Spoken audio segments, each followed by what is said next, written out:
They tell you love is the answer.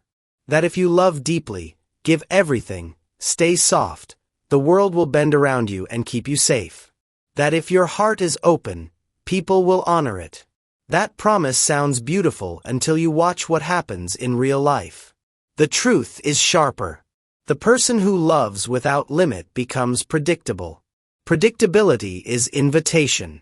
When you stop measuring what you give, you become a resource others draw on until there is nothing left. If you have ever felt drained by people you trusted, if you have ever forgiven too soon and watched the same pattern return, this video is for you. Listen carefully. I am not telling you to stop feeling. I am not telling you to become cruel. What I am offering is a different posture for love.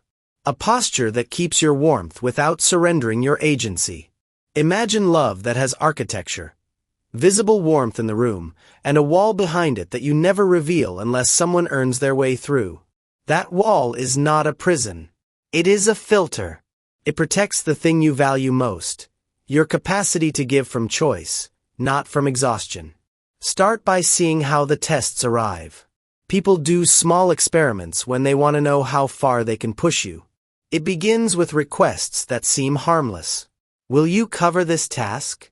Can you lend this time? Could you cancel your plans this once? You say yes because you want to help. Then the requests repeat. Apologies arrive but without change. The tone shifts. What was once a favor becomes expectation. When gratitude fades and requests become demands, you are witnessing entitlement. Entitlement does not begin as cruelty. It begins as habit. To break the habit, you must behave differently. The first difference is calibration. Give with a plan. Decide in private what you are willing to offer and under what conditions. That private decision is not selfishness. It is stewardship. When you commit to clear terms for help, you preserve your ability to choose tomorrow. People respect limits more than they respect explanations. Explanations invite negotiation. Actions enforce standards. Practice short, clear responses. When someone asks you why you seem different, a brief sentence that names your change is more powerful than a long defense. Say you have recalibrated. If they push, do not negotiate through feeling. Keep your words simple and your follow-through consistent. When a boundary is crossed, withdraw the access you promised you would. That is a consequence, not a punishment. A consistent consequence teaches faster than a complaint. It changes behavior or it reveals who will not change. Learn to recognize emotional negotiation. This looks like guilt used as a lever, nostalgia weaponized to buy back old access, or public displays meant to draw you back into the predictable role. When guilt appears, respond with a fact-based statement and hold your line. Acknowledge the feeling you see. Say you hear their pain. Then return to your decision. If you flinch at the first sting of guilt, you teach them that pain is currency. If you hold, the currency loses value. Loyalty can also be a trap when it is unpaid.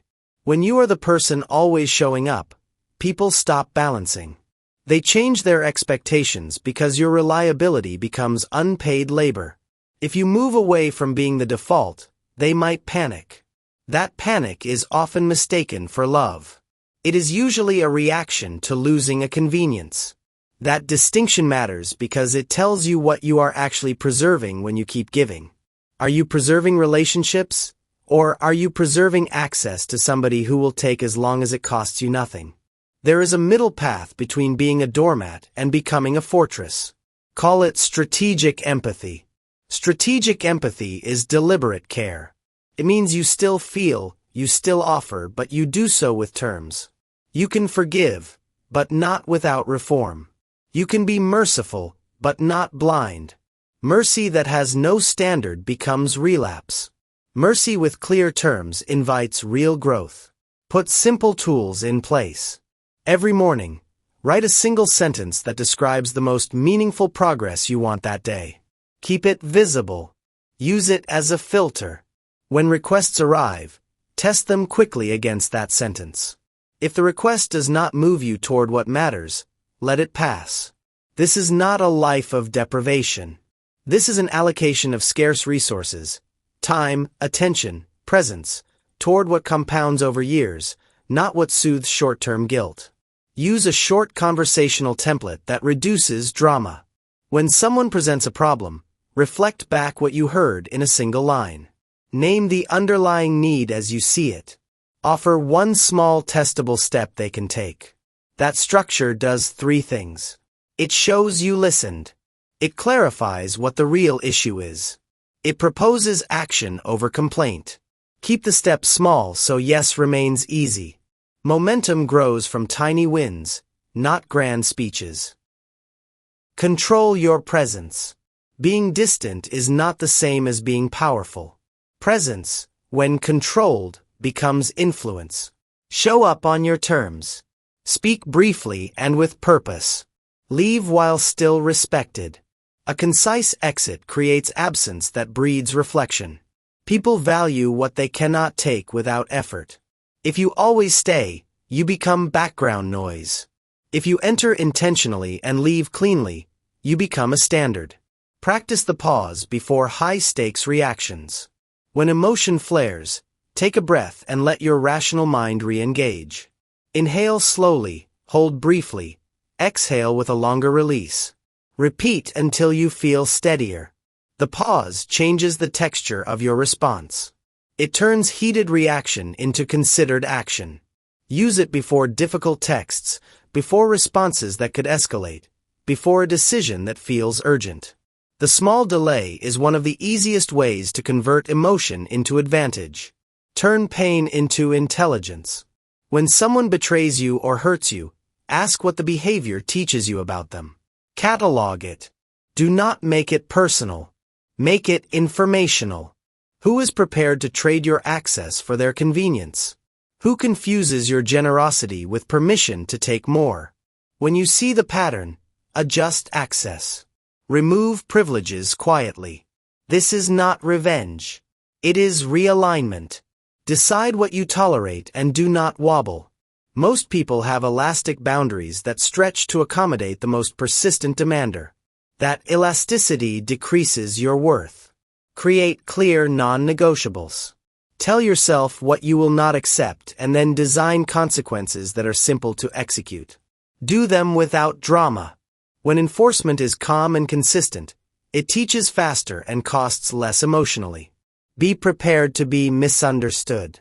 When you tighten boundaries, people will call you harsh. They will say you changed. They will narrate your evolution as betrayal. That is often a sign they benefited from your prior availability. If you require public approval for your private standards, you have surrendered your freedom to change. Let them talk. Let their discomfort be their problem. Your job is to preserve the integrity of your life. Keep a private ledger of promises. Track the commitments you make both to others and to yourself. This is not punitive accounting. It is data. When you see patterns, when you are investing relentlessly and receiving little, you have evidence to reallocate your energy. Data makes decisions simpler. It removes guilt from the moment and returns it to a system you control. When you consider returning to someone who has crossed your line, require requalification. Time alone does not erase the reason you closed the door. Return when behavior changes are visible and measurable. Ask for specific markers of growth. Mercy without terms invites repetition. Mercy with terms builds trust. Maintain the humility to test your own coldness. There is a danger in boundary work, the slow slide into numbness. Check yourself. Ask whether your recalibration protects you or distances you for convenience. Hold on to the practice of compassion that is intentional rather than reflexive. Give where there is real return. Return not only measured in favors but in respect, in changed behavior, in reciprocal vulnerability. Use short, precise language when you must enforce. Phrases that work in practice are simple. Say you have recalibrated. Say you do not respond to yelling. Say you do not accept promises without changed behavior. Keep the sentences neutral. Do not invent long defenses. Consistency will make your lines clear without you having to make them dramatic. Remember that power is not the absence of warmth. It is the skill of choosing where to invest warmth and when to withhold it. When you give from fullness, you remain intact. When you give from obligation, you become depleted. Protecting your ability to give is the most loving thing you can do for others because it means what you give retains value. If you want practical experiments to begin tonight, start small. Write the sentence that captures what matters most for the next day. Keep it visible. At night, jot a short reflection about where you felt pulled and what you will do differently. Make one tiny promise to yourself and keep it. Small practices scale into identity. Create a compact accountability group of people who share similar aims. Meet briefly, not to vent, but to test experiments. Share one boundary you tried and the result. Accountability compresses learning and prevents lonely backsliding. You will face resistance. People will accuse you of cruelty because they are uncomfortable with change. That accusation tells you more about the accuser than about your choice. Let it be information. Let it guide you, but do not paralyze you. To close, a few practical scripts you can put into action immediately. When someone asks why you are distant, say you have recalibrated. When someone tries to buy back old access with nostalgia, say you appreciate the past, and your standards have changed. When someone uses guilt, say you hear their pain, and your decision stands. Short sentences. Clear follow-through. If you want to be warm and safe in the long run, you must become strategic with your kindness. That means giving with terms, showing mercy with observable conditions, and guarding your presence so it cannot be taken as a gift without cost. That is not emotional austerity. It is prudence. It preserves your capacity to love consistently, and it teaches the people around you how to respect that capacity. If this perspective landed for you, subscribe now so you can follow more breakdowns like this. Leave a comment with the habit you plan to try this week and how you will measure whether it works. If you want to follow up where I give exact scripts for setting boundaries with family or with a boss or with a romantic partner, tell me which one and I will prioritize it. Before you go, answer this in the comments. Which single boundary would change your life most if you actually kept it for a month? What is the pattern you forgive that you suspect you should no longer accept? If you had to write a one-sentence life ledger for the next year, what would it say? Your answers will shape future videos and make this channel more practical for everyone. Thank you for listening. Protect your warmth with intelligence. Give with terms. Love without surrender. That is the difference between being worn down and being wise.